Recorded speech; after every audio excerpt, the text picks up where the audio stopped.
Mr. President, there are no easy answers to our current dilemma, but the Majority Leader's proposal is the best option we have to overcome the bipartisan impasse. Failure to increase the debt limit is not an option. Working families can't afford the increased costs associated with default, and seniors can't afford not to have their Social Security payments. In my time as a mayor, as a state legislator, as a member of the House of Representatives, and now as a senator, I have learned that there are times when one needs to stand and fight, and there are other times when one needs to reach a compromise. I'm not excited about the decisions we are being forced to make, but I think the Majority Leader has crafted a proposal that can bring the two parties together and avoid economic disaster without destroying Medicare, Social Security, and other priorities of working families. And if you compare that to Speaker Boehner's proposal, that is just more of the partisan gamesmanship, and the path we have to take becomes clear. So I rise today in favor of the Majority Leader's plan in the hope that reason will prevail on the other side and that our Republican colleagues will finally agree to help govern and not make irrational demands that drive us down the road to default. Having said that, these debt negotiations have left America longing for a better time and a better government, a time when public service was, as Robert Kennedy said, a noble profession, when public servants served the public's interests, when they came together and found common ground and respected the opinions of those on the other side. My generation has always viewed public service as a noble profession and the fight for what we believe is right as a noble cause. But none of us should expect to win every battle. None of us should dismiss the valid beliefs of those whose politics we oppose, but who have been duly elected and sworn in to represent their state or their district. The Tea Party Republicans in the House seem to have forgotten that we live in a democracy. In a democracy, people hold different views, contrary but equally valid opinions. They approach problems differently from a different perspective, a different background, a different political view, and have differing views on the best solution.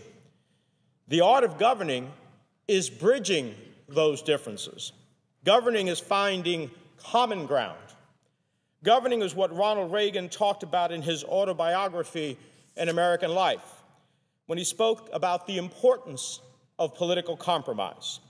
He understood that in a representative democracy, each of us has a right to our opinion, but not a right to our own way. President Reagan said, and I quote, "When I began entering into the give and take of the legislative bargaining in Sacramento," this is when he was governor, "a lot of the most radical conservatives who had supported me during the election didn't like it. Compromise was a dirty word to them, and they wouldn't face the fact that we couldn't get all of what we wanted today. They wanted all or nothing, and they wanted it all at once.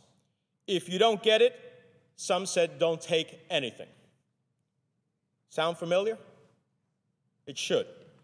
It is the view of today's radical Tea Party, the same view Ronald Reagan confronted. Reagan went on to say, quote, "I learned while negotiating union contracts that you seldom get everything you ask for. And I agreed with FDR, who said in 1933, 'I have no expectations of making a hit every time I come to bat. What I seek is the highest possible batting average. If you got 75 or 80% of what you were asking for, I say you take it and fight for the rest later.' And that's what I told these radical conservatives who never got used to it." Ronald Reagan, in his own words, a lesson from a conservative hero for those modern-day radical conservatives who has watched us walk 90 yards down the field, but would rather move the goalpost than meet us at the 10-yard line. Ronald Reagan would tell them, grow up, step up, and govern. But they have reiterated the mantra of the radical conservatives Reagan faced: if you don't get it all, don't take anything. Edmund Burke, another conservative icon, once said something today's House Republicans would label as weakness or too liberal. He said, "Nobody made a greater mistake than he who did nothing because he could only do a little." House Republicans have chosen to do nothing. Edmund Burke understood the art of governing and the art of compromise. Ronald Reagan knew how radical conservatives think, how they negotiate, and now we are seeing how they stand in the way of governance and governing to maintain the purity of their ideology. Clearly, Democrats have offered much. We have offered the other side an opportunity to govern, and they have rejected it on ideological grounds. We've lived up to our duty to govern. They have lived up to Ronald Reagan's own view of radical conservative tactics and philosophy. I say to my friends, it is time to compromise and time to govern. Mr. President, I was shocked to witness the audacity of the House Republicans who stepped to the microphone this week, one by one, each claiming that if this nation defaults on its obligations, it will be the president's fault. Democrats have come a long way, and the Republicans know it. They just won't accept it. And they can't sell it to the American people because the American people know the truth. Everyone knows that the House Tea Party Republicans have rejected every proposal. They even rejected the Republican Speaker's original proposal. They claim to love democracy and freedom of speech only when it is their speech, only when it expresses their ideas and their beliefs. They claim to love our system of government, but clearly are at a war with the idea of governing and with all of those on this side who I would respectfully remind them have also been elected to serve just as they. They claim to embrace constitutional notions of tolerance and majority rule, but clearly see such notions as an inconvenient obstacle to getting their own way. They have the audacity to blame us for offering them what they want and then to claim we haven't offered enough. The fact is, with the plan the majority leader has put forth, Democrats are now offering exactly what the Republicans asked for, and yet they still will not take yes for an answer.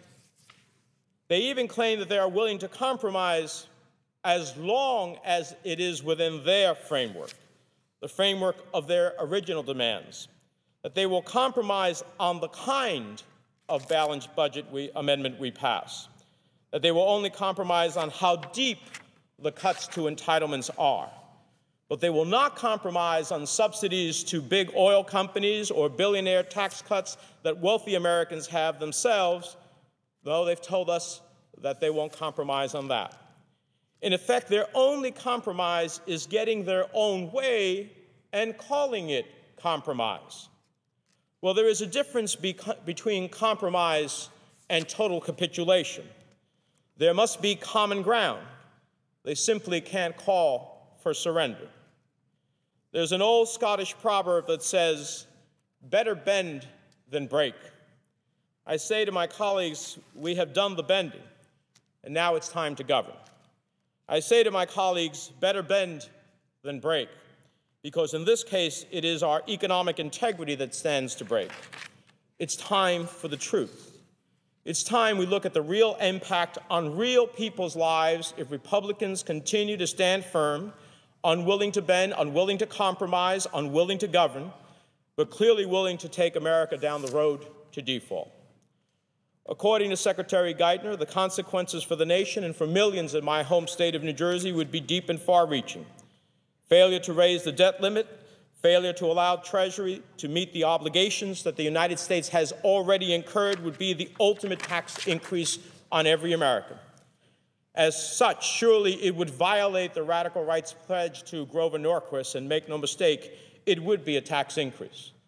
The no-compromise Republican tax increase would come in the form of increased interest rates, driving up the cost for every American family. The cost of mortgage payments would increase over $1,000 annually.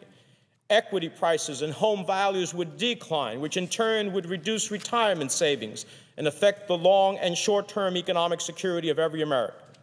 There would be reductions in spending and investments. Jobs would be lost, businesses would fail, credit card interest would increase, families would be paying more for gas, more for utilities, more for groceries.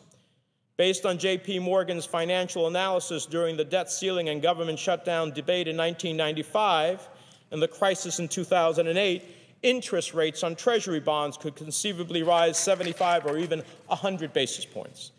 Between mortgages and credit cards alone, an increase of 75 basis points would translate into an additional $10 billion in consumer borrowing costs every year at a time when middle-class families can ill afford any increase at all in expenditures.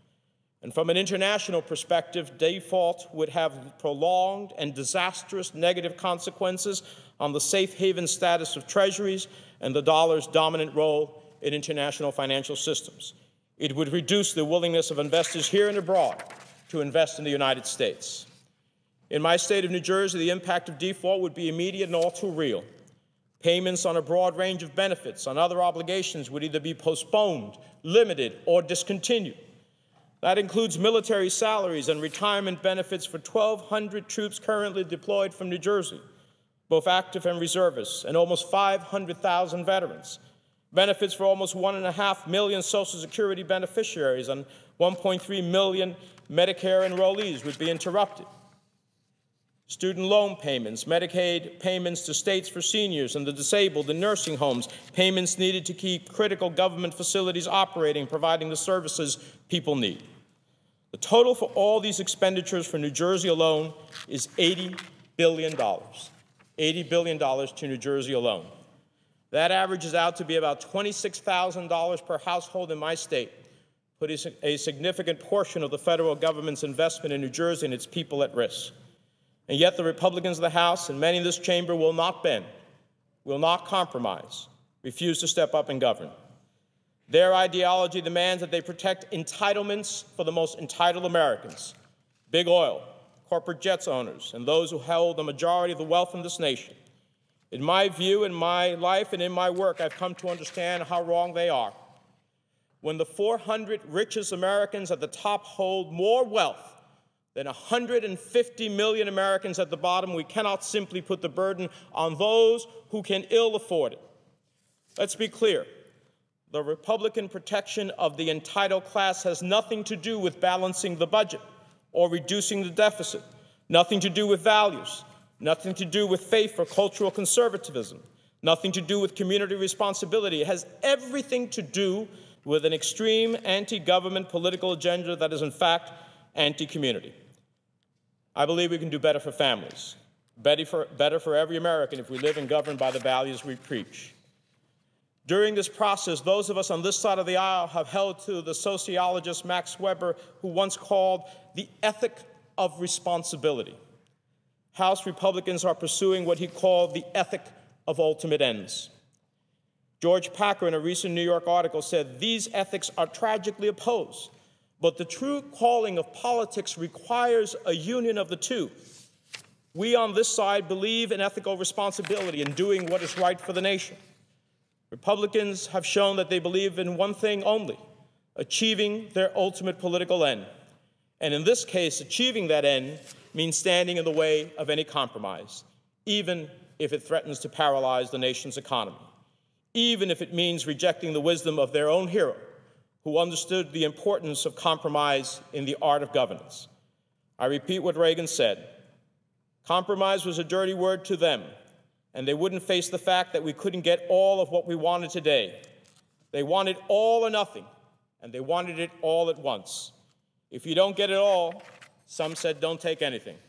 Well, Mr. President, it's time to realize that governing is not about getting it all or being ideologically pure. It's about getting it right for the American people. Let America understand that Reagan himself stood against those radical conservatives whose rigid adherence to ideology at the expense of reason is now taking us down the road to default. It is on them, and it is up to them to grow up, to step up, to compromise, as the American people have said in every poll. They want a balanced approach. That means a combination of significant spending cuts, but also revenues. If they accepted that, we could govern. With that, Mr. President, I yield the floor.